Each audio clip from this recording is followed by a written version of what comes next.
This afternoon, the Senate will have an opportunity to consider banning insider trading by members of Congress and their staffs. Now, insider trading is illegal for everyone in America, and there's no doubt about that.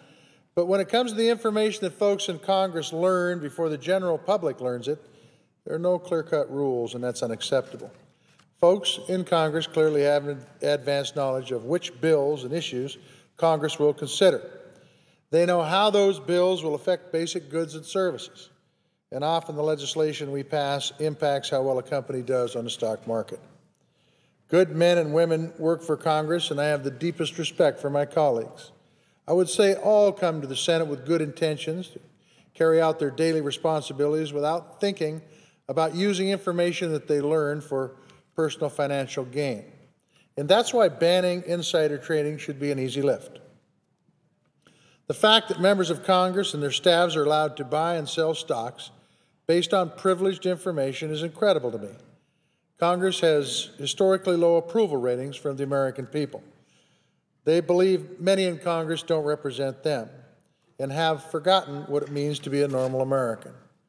Most folks would assume that congressmen and senators already can't trade stocks based on information that they get in their jobs, but it turns out that this may not be true. And that's just one more example for why the American people have lost faith in this institution. As elected officials, it is our duty to regain the trust of the American people. We have an obligation to be as transparent and as accountable as possible. That's why I was the first member of Congress to post my public schedule online for everybody to see. My constituents can look at my schedule every day to see who I meet with and which hearings I attend. Now we have the opportunity to help regain trust in this body by bringing our own rules in line with the rest of America. By adding transparency and accountability, the American people can know that we're working on their behalf without considering personal financial gains. This bill includes a provision that Senator Begich and I sponsored to ensure that the annual financial disclosure forms filed by members of Congress are available electronically. As with most transparency, full transparency means the public has the right and the ability to see our records. In the 21st century, there is no reason we can't do it right away. Letting those disclosures sit in a filing cabinet somewhere in a Capitol complex is not transparency. Putting the files online in a searchable format is.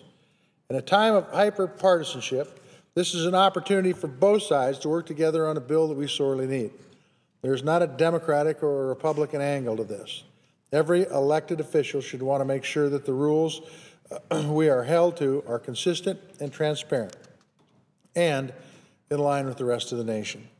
In fact, this is a nonpartisan bill as it can be, with ideas from Senator Gillibrand and Senator Brown, carried by Senator Lieberman. This bill covers each section of the political spectrum. It's a straightforward bill that's long overdue, and the Stock Act will be a step towards ensuring that when people run for Congress or come to work for Congress, they're doing so because they want to work on behalf of the American people and not for their own personal benefit. I call on my colleagues from both sides of the aisle to vote yes on this act so we can start restoring faith in Congress.